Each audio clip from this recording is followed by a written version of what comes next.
Justin Baldoni's team refiled their complaint and with it included a new timeline featuring a lot of new evidence. And the more I read it, the angrier I'm getting at Blake Lively and Ryan Reynolds. This idea that Ryan seemingly saw stuff and got jealous, it does play a little bit more likely in the full picture of things as I'm starting to read it. He gets way more involved and aggressive. And when you actually go through this timeline, which, lays everything out. Yesterday on Friday, Brian Friedman, Justin Baldoni's lawyer, amended their lawsuit against Blake Lively, and they included the New York Times data, which we showed you guys on the show. A theory right now amongst popular, podcasters is that she fell for him. Fell for Justin. Mm-hmm. He rejected her. I think this theory is a bit reductive. I think that this is just a woman's revenge because she was scorned, I think is wrong. I don't know that it always has to be about, she fell in love with him.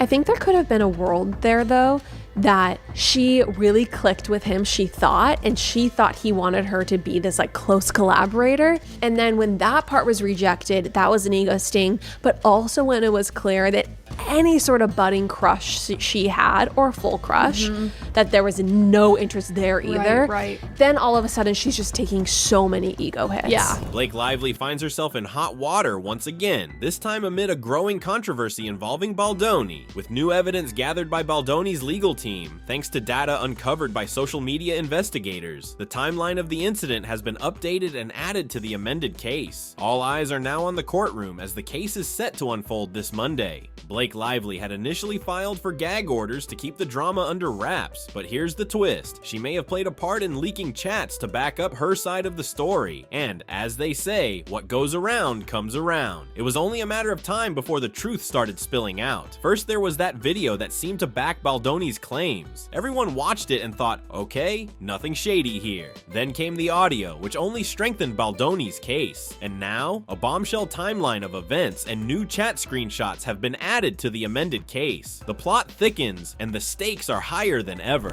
We showed you how you could right click and look at how they embedded all of these messages that show October 31st potentially. Well, guess what?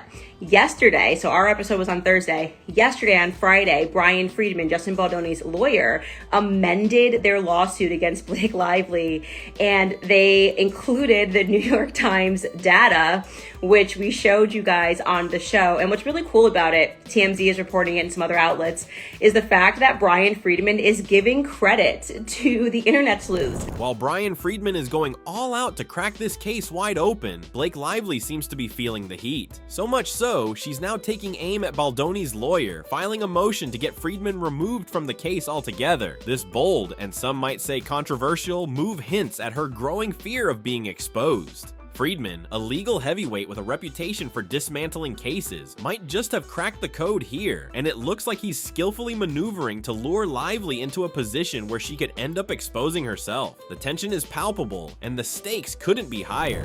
So we're going to get into it. Brian Friedman, Justin Baldoni's side, he wants to depose Blake Lively and do it soon. Blake Lively says, can I have somebody else? And their response is, you don't get to pick who deposes you. Andy Signor exposed Blake Lively's alleged attempt to remove Brian Friedman from the case, calling it a terrible PR move. He mocked her for thinking she's still in control, warning it won't end well. With Friedman's expertise, this could backfire, putting Lively in a tougher spot. The drama intensifies as the case unfolds, and this latest move might just make things worse for her. I don't see how she has any right to do this. And a lot of the tradespeople out there just kind of shocked by this. Like, what? That's not how this works. It's not how this works. So I'll be fascinated to see how this plays out. And it's just shocking to see Blake, yet again, think that she gets to do this her way. She's in control of how this is all going to go down. And it's just yet another misstep in what has been some of the worst PR missteps I've seen yet. Brian Friedman isn't holding back. In a recent interview with Megyn Kelly, he made it crystal clear what his plan is: to sue Blake Lively into oblivion and dismantle her case against Baldoni. Friedman claims that Lively and her PR team allegedly tried to hijack the movie and fabricate a narrative to ruin Baldoni's reputation. He vowed to put Lively in a position where she'd essentially lose the case herself, and it looks like he's already putting that plan into motion. Let's dive into what he said in that explosive interview. Are you going to sue Blake Lively too? Into oblivion, Megan. Wait till you see this lawsuit. It's all going to be based on evidence. It's not going to be just a lawsuit.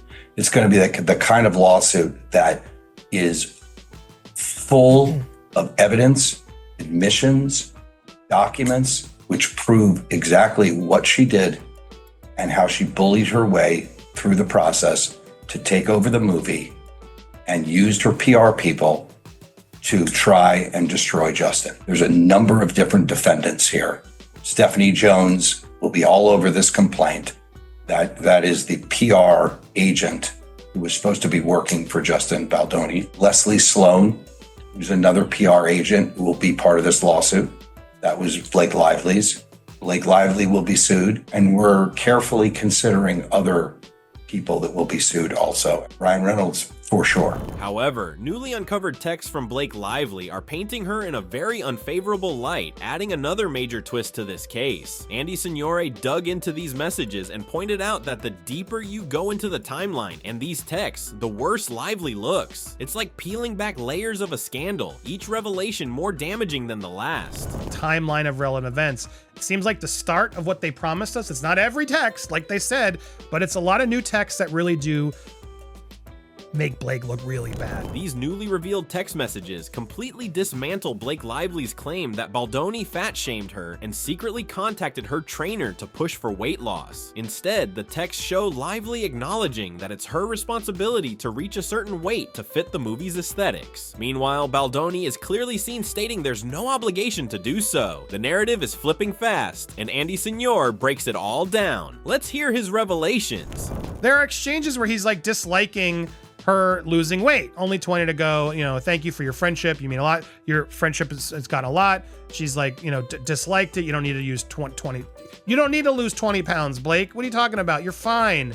And as they keep going, there's more text messages where Blake talks about, and we've talked about these before, but now in the context of it, how it's her job to get in shape.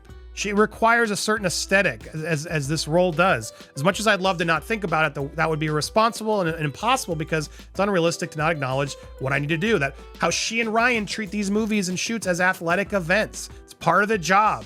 It's one I knew and part of it's great, yada, yada, yada. I'm very, very appreciative, not just in my experience now, but also healing from experience past. So thank you. We're going to kill it.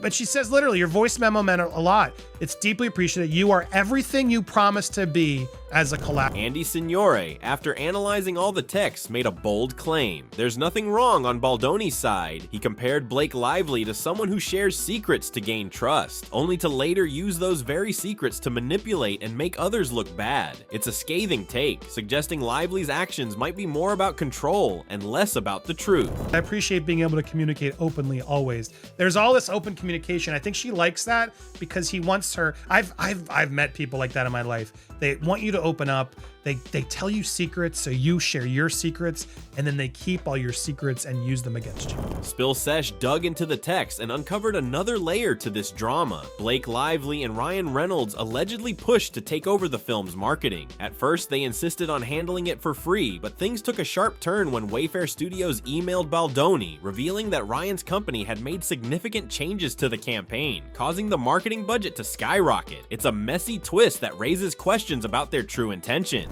She said, Max Effort is on board to help as much or as little as you want. Let me know. We have a great group over there who can help supplement and do the work that Sony won't, so we can just hand it to them between our collective resources. He said, haha, my kids are in the Jinx phase right now. I'm going to push to hire Max Effort. She said, but all is led by me, Ryan, and so we'll make sure to weed out any lame ideas. They don't need to hire. Justin says, part of why I didn't want to die on this hill. And she says, it's me and Ryan and Blake, and we work for free for the family. It's mafia style on this. He also attached the email that he got as well that said, the creative team has been dealing with extensive revisions based on the feedback from Blake. Ryan's agency, Max Effort, is producing content, some of which will roll out on his handle. There was a shoot with 3 creators and the rest of the cast. Sony did not have much opportunity to be involved. Perez Hilton has shared new insights into the case, revealing evidence that Blake Lively allegedly misbehaved on set. Reports suggest that Baldoni, despite not being at fault, repeatedly apologized to her for her own misconduct. Set workers claimed Lively would often get upset without reason, even when the mistakes were hers. Hilton highlighted a specific incident to back this up. Let's hear what he uncovered.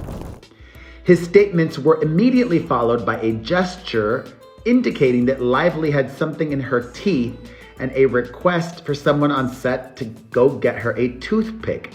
This exchange, all of which was captured on camera, was bookended by Baldoni's immediate recognition that Lively appeared offended. Baldoni offered multiple apologies to Lively moments later, despite the fact that he was merely doing his job. Candace recently reported that Brian Friedman has amended Baldoni's case using a detailed timeline she shared, which exposes what she calls an act of manipulation that backfired. She revealed that Friedman has now included the timeline of New York Times embedded messages in the case, the same timeline she showcased on her channel. I walked you through the New York Times metadata and showed you that this woman had posted on X and essentially just like blared it out to the world. And we showed you how you could right click and look at how they embedded all of these messages that show October 31st potentially. Well, guess what? Yesterday, so our episode was on Thursday, yesterday on Friday, Brian Friedman, Justin Baldoni's lawyer, amended their lawsuit against Blake Lively, and they included the New York Times data, which we showed you guys on the show. Candace also touched on Blake Lively's apparent efforts to remove Brian Friedman from Baldoni's legal team. She mocked Lively, pointing out that she seems to be living in a bubble, thinking she can simply get rid of anything or anyone she doesn't want. But as Candace made clear, that's not how the real world works. This move only adds to the growing scrutiny around Lively's actions in this ongoing legal drama. Let's hear Candace's thoughts. And she's basically saying that she does not want to sit down for a deposition with Brian Friedman.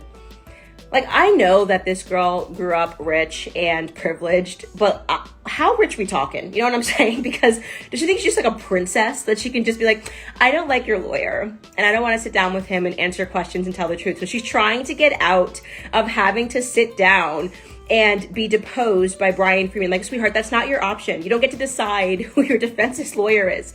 He picked Brian Friedman.